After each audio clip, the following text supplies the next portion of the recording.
हमारे जो भी दर्शक हैं, हमारे चैनल को लगातार देखते हैं, वो सब जानते हैं कि हम जो भी वीडियो बनाते हैं वो इतिहास पर आधारित है।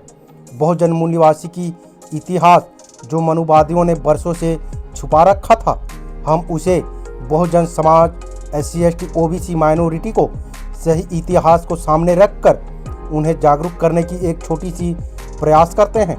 आज के जेनरेशन किताबों को कम और सोशल मीडिया पर अपनी सारे समय लगा रहे हैं और सोशल मीडिया को देखते हुए सीखते हैं। तो सोशल मीडिया की ज़माना को देखते हुए हमने सोचा कि क्यों ना हम हमारे समाज को सोशल मीडिया के माध्यम से जागरूक किया जाए। और हम इस चैनल के माध्यम से हम हमेशा अपने लोगों को इतिहास को लेकर जागरूक किया है और हमेशा जागरूक करते रहेंगे। आप सभी जानते हैं कि इतिहास जो है उसे जब तक लास्ट तक पढ़ा ना जाए तब तक पूरी तरह समझ में नहीं आता। उसी प्रकार हमने जो भी वीडियो बनाते हैं उसे लास्ट तक नहीं देखने से समझ में नहीं आता। तो आपसे एक छोटी सी अपील करना चाहूँगा, वीडियो को लास्ट तक ज़रूर देखें। आज का टॉपिक है बाबा साहेब डॉक्टर भीमराव अंबेडकर को क्रांतिकारी या क्रांतिका ज्वाला क्यों कहा गया। आइए इस वीडियो में जानते हैं। आज की जो इतिहास है शायद ही आपने कभी सुना होगा। आज की इतिहास के बारे में सुनकर जानकर आपके पैरों तले जमीन खिसक जाएगी। जी हाँ, आपने सही सुना। हमने जो आज की इतिहास में जो बताएंगे ना तो आपने कभी सुना होगा ना ही पढ़ा होगा। तो चलें ज़्यादा समय ना गंवाते हुए वीडियो में आगे बढ़ते हैं। KB अम्बेडकराइट यूट्यूब चैनल में आप सभी का स्वागत है। जय भीम। बाबा साहेब डॉक्टर भीमराव अंबेडकर सवर्णशाही की जड़ों को चुनौती देने वाली दलित क्रांति की एक अजय ज्वाला थे। सोहनलाल शास्त्री जी ने अपनी क्रांतिकारी पुस्तक बाबा साहेब डॉक्टर भीमराव अंबेडकर के संपर्क में 25 वर्ष में लिखा सदियों की ब्राह्मणवादी दास्तां की काली रात में, जहां करोड़ों अछूतों को इंसानियत से भी महरूम रखा गया था, वहां एक ऐसी क्रांतिकारी चिंगारी फूटी जो पूरी सवर्णशाही की नींव हिला देने को तैयार थी। बाबा साहेब डॉक्टर भीमराव अंबेडकर वो महज एक व्यक्ति नहीं बल्कि पद दलितों की मुक्ति का हथियार थे, मुक्ति का दाता थे, कानून का महापंडित, निर्भीक योद्धा जो हिंदू धर्म की सड़ी गली मनुवादी व्यवस्था को ललकारते हुए चीखते थे कि ये धर्म अछूतों को जानवर से भी बदतर समझता है, दलितों को मंदिर की दहलीज पर कुचलता था, पानी की बूंद तक से वंचित रखता था। एक क्रांति की वो आग थी जो अछूतों के सीने में सदियों से दबी हुई थी। एक ऐसी आग जो गांधीवादी दया की चाशनी से नहीं बल्कि बाबा साहेब डॉक्टर भीमराव अंबेडकर की तर्कपूर्ण तलवार से जलती थी। सन 1931 में लाहौर के श्री मदयानंद ब्रह्मा महाविद्यालय में एक साधारण विद्यार्थी के रूप में शास्त्री जी के दिल में ये आग सुलग उठी जो ब्राह्मणवादी पाखंड को भस्म करने का बेताब थी। बाबा साहेब डॉक्टर भीमराव अंबेडकर का नाम पंजाब की हवाओं में गूंजता था। साइमन कमीशन के सामने उनकी बेबाक गवाही, लाहौर जैसे आर्य समाज के अवैध किले में अछूतों की वकालत, यह सब हिंदू समाज के स्वयंभू ठेकेदारों को नगवार गुजरता था। पंजाब के हिंदू अखबार उन्हें गालियां देते थे, देशद्रोही ठहराते थे।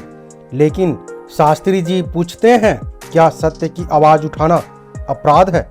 क्या पद दलितों की पीड़ा को शब्द देना विद्रोह है? नहीं, ये एक क्रांति की पहली चिंगारी थी और शास्त्री जी उससे आकर्षित हो गए। डॉक्टर बाबा साहेब अंबेडकर महज एक नाम नहीं थे, वो अछूतों के गोश्त पोस्त से जुड़े हुए थे। उच्चतम कानून शिक्षा प्राप्त निडर सैनिक। जब हिंदू समाज ने अछूतों को मंदिरों से दूर रखा, उन्हें पानी तक न छूने दिया, शिक्षा से वंचित किया, तो बाबा साहेब डॉक्टर भीमराव अंबेडकर जैसे नेता का उदय होना ही था। वो शताब्दियों से प्रतीक्षित महामानव थे, एक ऐसा महामानव जो अछूतों को गुलामी की जंजीरों से मुक्ति दिलाने आया था, न कि सवर्णों की दया पर निर्भर रहने वाला था। शास्त्री जी की श्रद्धा उस दिन से जन्मी और 40-42 सालों में कई लालच, भय या षड्यंत्र इसे डिगा नहीं सका। ये भक्ति महज भावुकता नहीं थी बल्कि एक क्रांतिकारी ईमान, अटल, अविचलित, जो आज भी दलित मुक्ति के संघर्ष में रंगों में दौड़ता है। सोहनलाल शास्त्री जी ने लिखा है कि सन 1932 का वो काला दिन आज भी उनकी स्मृति में ज्वलंत है, जब लाहौरी गेट के बाहर आर्य समाजी और कांग्रेसी हिंदुओं ने एक मीटिंग का घिनौना नाटक रचा। एक ऐसा नाटक जो अछूतों की गरिमा को कुचलने का षड्यंत्र था। वहाँ 100 के करीब वाल्मीकि या महत्तर भाई मौजूद थे। श्रीमती रामेश्वरी देवी भी उपस्थित थी। लेकिन वो मीटिंग क्या थी? एक ठगी का बाजार, जहाँ वाल्मीकि भाइयों के हाथों से चपातियाँ बंटवाई जा रही थी। मानो दया के 2 टुकड़े से अछूतों का मुंह बंद करा दो और उनकी आवाज़ छीन लो। ऊपर से गोलमेज सम्मेलन लंदन में तार भेजे जा रहे थे। हमारा नेता महात्मा गांधी है, अंबेडकर को हमारी तरफ से बोलने का कोई हक नहीं। ये देखकर शास्त्री जी का खून खौल उठा। क्या अछूतों को अपनी आवाज़ चुनने का भी अधिकार नहीं है? क्या वो महज हिंदू समाज के गुलाम हैं, जिन्हें गांधी जी की कठपुतली बनाकर पेश किया जा रहा है? शास्त्री जी ने ऊंची आवाज़ में गर्जना की, अछूतों के साथ यह ठगी क्यों बरती जा रही है? खद्दरधारी कांग्रेसियों ने उन्हें अपना समझा और डराया। कांग्रेसी होकर ऐसी बातें करते हो। अगर अंबेडकर को नेता माना गया तो वो जिन्ना की तरह अछूतों के लिए अलग अधिकार मांग लेंगे। शास्त्री जी ने तर्कपूर्ण और बेबाक जवाब दिया। हर्ज क्या है? अछूतों की हालात मुसलमानों से कई बदतर है। हिंदू धर्म ने उन्हें अधमरा कर रखा है।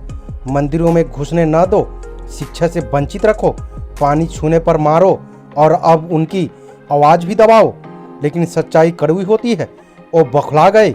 शास्त्री जी को प्लेटफॉर्म से धक्का देकर हटा दिया, ताना मारा, नकली खद्दरधारी हो। शास्त्री जी ने चिल्लाकर कहा, मैं जन्म से अछूत हूँ। तुम्हारा ये पाखंड और फरेब असहनीय है।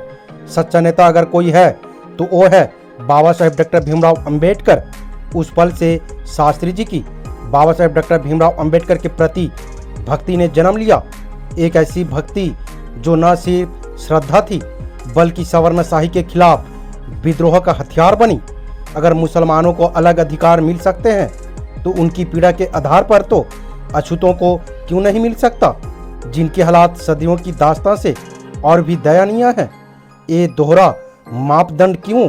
ये दोहरा मापदंड हिंदू समाज की पाखंडी नींव को उजागर करता है। वो अछूतों को वोट बैंक बनाना चाहते थे, न कि बराबर का इंसान मानना चाहते थे। इस घटना ने साबित किया कि कांग्रेस और आर्य समाजी सुधार के नाम पर महज अछूतों को अपने जाल में फंसाना चाहते थे, न कि सच्ची मुक्ति देना चाहते थे। सोहनलाल शास्त्री जी ने लिखा, सन 1932 से 1934 तक लाहौर के उर्दू अखबार बाबा साहेब डॉक्टर भीमराव अंबेडकर के खिलाफ लगातार जहर उगलते रहते थे। उन्हें देशद्रोही, हिंदू विरोधी ठहराते रहते थे। उनकी हर बात को तोड़ मरोड़ कर पेश करते थे। लेकिन शास्त्री जी चुप नहीं बैठे। पंजाब प्रांतीय दलित सभा लाहौर की ओर से निकलने वाले अछूत नामक उर्दू साप्ताहिक में, जहां वो सहायक संपादक थे, मुंह तोड़ जवाब दिया करते थे। तर्कों से लैस, प्रमाणों से सजे लेख जो सवर्ण मीडिया की झूठी दीवारों को ढहाते थे। प्रधान दिवंगत बाबू शुक्लाल जी और संपादक श्री खत्मदास जी बाबा साहेब डॉक्टर भीमराव अंबेडकर की पक्के विचारधारा की हिमायती थे, जो मानते थे कि बाबा साहेब डॉक्टर भीमराव अंबेडकर की नीति ही अछूतों की सच्ची मुक्ति का मार्ग है। शास्त्री जी ब्रह्मा महाविद्यालय के विद्यार्थी थे। कांग्रेस और आर्य समाज का गढ़, जहां अछूतों की बात करना मानो धर्म विरोधी अपराध था, फिर भी वो बाबा साहेब डॉक्टर भीमराव अंबेडकर के कट्टर अनुयायी बने रहे थे। आर्य समाज के उपदेशक उनकी शिकायतें आचार्य तक पहुंचाते थे। ये लड़का डॉक्टर अंबेडकर का प्रचार करता है, हिंदू एकता को तोड़ता है, लेकिन आचार्य उन्हें निकालते नहीं थे। क्यों? शायद इसलिए कि सत्य की ताकत से वो भी डरते थे या जानते थे डॉक्टर अंबेडकर की आवाज़ दबाने से क्रांति और भड़केगी। शास्त्री जी ने संस्कृत की पढ़ाई के साथ डॉक्टर अंबेडकर की नीति का प्रचार किया। अखबारों में लेख लिखकर, शहर में जल से आयोजित करके, जहां अछूतों को अपनी गरिमा का एहसास कराया जाता था। इस दौरान पुनः पैक्ट हो चुका था, एक ऐसा समझौता जो डॉक्टर अंबेडकर की राजनीतिक ताकत को गांधी जी के दया में बदलने का प्रयास था। गांधी जी ने हरिजन सेवक संघों की संख्याएं खोल दी। लेकिन शास्त्री जी पूछते हैं, क्या वो संघ अछूतों का उद्धार था? नहीं, महज एक दिखावा, एक राजनीतिक चाल था जिसमें सवर्ण अधिकारी पैसा लूटते थे, प्रचार में बर्बाद करते थे और अछूतों को फिर से दया का पात्र बनाते थे। अगर उद्धार ही करना था तो अछूतों को अपनी खुद नेतृत्व करने क्यों नहीं देते? क्यों सवर्णों को ठेकेदार बनाए बैठे हैं? ये पैक्ट अछूतों की राजनीतिक ताकत छीनने का षड्यंत्र था, ना कि मुक्ति का मार्ग। एक ऐसा समझौता जो बाबा साहेब डॉक्टर भीमराव अंबेडकर की अलग सीटों की मांग को दबाकर हिंदू बहुमत को बचाने का प्रयास था। 1934 में सोहनलाल शास्त्री जी ने लिखा, गांधी जी ने हरिजनों के कल्याण के नाम पर तूफानी दौरा कर रहे थे। दावा किया कि 10 साल में अछूआछूत मिटा देंगे, लेकिन ये दावा महज दावा था। वो लाहौर पधारे और दलित सभा ने फैसला किया, पंजाबी अछूतों की दशा पर विस्तृत रिपोर्ट पेश करेंगे, जिसमें हिंदू समाज की क्रूरता का नंगा चित्र खींचा जाए। सवर्णों की दमनकारी परंपराओं, आर्य समाज की पाखंडी सुधारों, सिखों की उपेक्षा का खुलासा था। जिम्मेदारी शास्त्री जी पर डाली गई। रातों में छात्रावास में जब बिजली बंद होती और साथी सो जाते थे, वो अलमारी में मोमबत्ती जलाकर चोरी छिपे रिपोर्ट तैयार करते थे। उर्दू और हिंदी में लिखी, उर्दू में 1000 प्रतियां छपवाई। रिपोर्ट में साफ साफ कहा गया, हरिजन सेवक संघ से उद्धार नहीं होगा, डॉक्टर अंबेडकर की नीति और शिक्षा से होगा, क्योंकि संघ पर सवर्णों का नियंत्रण था, न कि अछूतों की मुक्ति का था।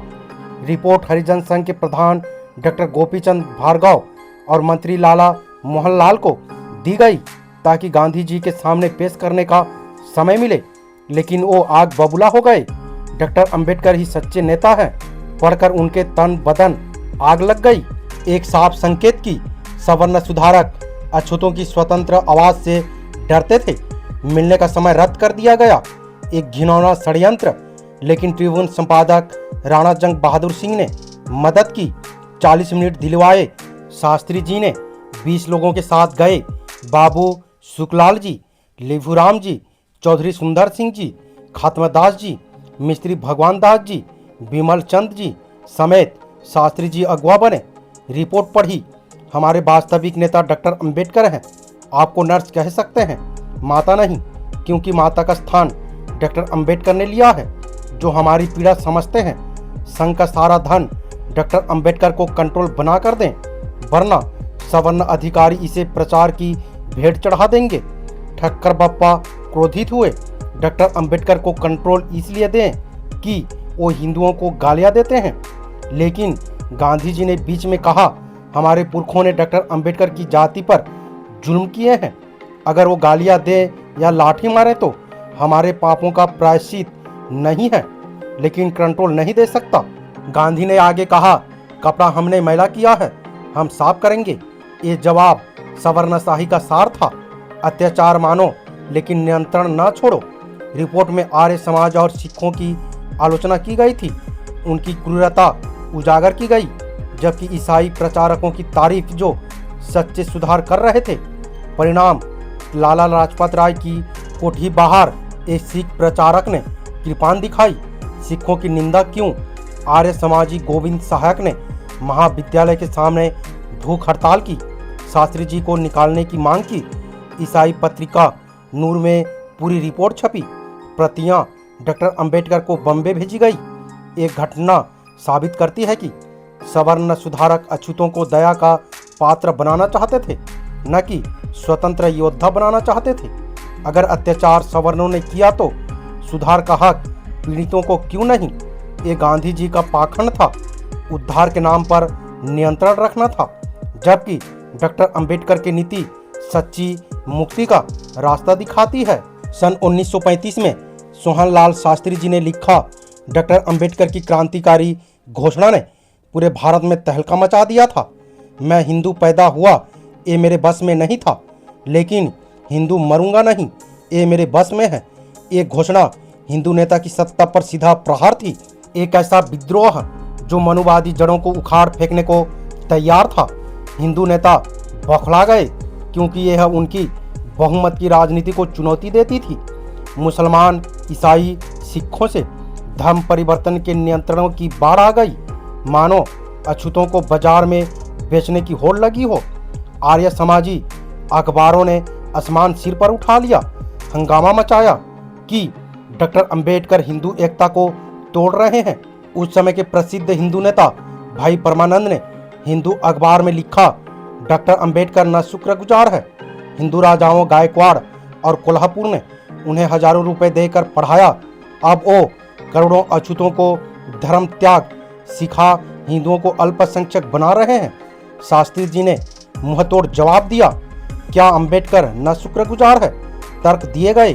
अंग्रेजों ने हिंदुओं को पढ़ाया, अब वो स्वराज मांगते हैं, देशभक्त कहलाते हैं, तो डॉक्टर अंबेडकर क्यों कृतज्ञ है? 1000 साल की सवर्ण गुलामी से मुक्ति मांगना क्रांति है, ना कि कृतज्ञता है। अगर अंग्रेज की 200 साल की गुलामी से दम घुटता है तो अछूतों का हजारों साल का दम क्यों ना घुटे? शास्त्री जी का लेख कोई हिंदू अखबार न छापे, लेकिन हिंदू के संपादक धर्मवीर ने भाई परमानंद के जमाता शास्त्री जी की धमकी पर छापा। न छापा तो मुस्लिम अखबारों में छपवाऊंगा। भाई परमानंद बिगड़े लेकिन प्रभावित हुए। अगले लेख में माना कि डॉक्टर अंबेडकर अभिमानी है लेकिन बेईमान नहीं। हैदराबाद के निजाम करोड़ों की रिश्वत ठुकराई। अछूतों को भेड़ बकरियों की तरह नीलाम नहीं करेंगे। प्रतियां डॉक्टर अंबेडकर को भेजी गई। ये बहस साबित करती है डॉक्टर अंबेडकर घोषणा ईमानदारी और कर्तव्य पर आधारित थी, न कि व्यक्तिगत लाभ पर। हिंदू समाज की कृतज्ञता थी जो अछूतों को सदियों तक गुलाम रखकर अब शुक्रगुजारी मांगते थे। अगर शिक्षा देकर कृतज्ञता मांगी जाती है तो अंग्रेजों से स्वराज क्यों मांगा? एक घोषणा दलित क्रांति का टर्निंग पॉइंट थी जो दिखाती है डॉक्टर अंबेडकर हिंदू धर्म की सड़ी व्यवस्था से बाहर निकलने का रास्ता दिखा रहे थे। सोहनलाल शास्त्री जी ने लिखा, सन 1931 से लेकर 1944 तक यह लंबा मेलजोल उनकी जीवन की आधारशिला बना। एक ऐसी यात्रा जहां उन्होंने सवर्णशाही के हर हमले का डटकर सामना किया, हर षड्यंत्र को नाकाम किया, हर दबाव को ठुकराया। उनकी डॉक्टर अंबेडकर के प्रति श्रद्धा और समर्पण न सिर्फ बनी रही बल्कि दिन प्रतिदिन और अधिक गहरी और दृढ़ होती गई, क्योंकि डॉक्टर अंबेडकर महज एक नेता नहीं थे बल्कि दलित मुक्ति के सबसे सशक्त और तर्कसंगत प्रतीक थे। कोई लालच, कोई भय, कोई फुसलाहट या कोई राजनीतिक षड्यंत्र उन्हें डॉक्टर अंबेडकर के चरणों से दूर न कर सका। ये न सिर्फ ये व्यक्तिगत अनुभव है बल्कि हर दलित की मुक्ति की अनंत और कभी न बुझने वाली क्रांति का बीज थी। शास्त्री जी का ये विश्वास आज भी अटल है। यदि कोई महापुरुष दलितों की मुक्ति का सच्चा मार्गदर्शक, सच्चा मसीहा और सच्चा योद्धा हो सकता है तो वो केवल और केवल बाबा साहेब अम्बेडकर हैं। उन्होंने कभी भी दलितों को दया का पात्र नहीं बनाया बल्कि उन्हें योद्धा बनाया। उन्होंने कभी भी सवर्णों की कृपा पर निर्भर नहीं होने दिया बल्कि उन्हें अपनी ताकत पर खड़ा होना सिखाया। उन्होंने कभी भी पाखंडी सुधारों की चाशनी में दलितों को बहलाया नहीं बल्कि उन्हें सच्चाई का कड़वा लेकिन मुक्तिदायक सच बताया। आज की पीढ़ी से, कल की पीढ़ी से और आने वाली पीढ़ी, हर पीढ़ी से अपील है, इस क्रांति को केवल पढ़ो मत, इसके लिए जियो। इस क्रांति को केवल समझो मत, इसके लिए लड़ो। बाबा साहेब डॉक्टर भीमराव अंबेडकर की राह पर चलो, निडर होकर, तर्क से लैस होकर, संगठित होकर सवर्णशाही की हर जड़ को उखाड़ फेंको। वीडियो आपको कैसी लगी अपने राय कमेंट बॉक्स में जरूर दें। वीडियो अगर पसंद आए तो लाइक करें, हाइप करें और सब्सक्राइब करना ना भूलें। अगर फेसबुक से देख रहे हैं तो हमें फॉलो करना ना भूलें। वीडियो से रिलेटेड अगर कोई सवाल करना चाहते हैं तो वो कर सकते हैं। हम प्रयास करेंगे कि आपकी सवालों का जवाब दे सके, वो चाहे कमेंट बॉक्स के माध्यम से हो या फिर वीडियो के माध्यम से। अगर इस वीडियो में कुछ जानकारी मिली हो तो अपने दोस्तों के साथ शेयर करके उसे भी जानकारी दे सकते हैं। हमारे हौसला बढ़ाने के लिए और मजबूत करने के लिए हमारे चैनल पर ज्वाइन करें। हमें आर्थिक मदद करने के लिए थैंक्स की बटन दबाएं ताकि हम अगले वीडियो आप लोगों तक ला सकें। वीडियो में अंत तक बने रहने के लिए बहुत बहुत धन्यवाद। जय भीम, जय संविधान, जय मुन्निवासी।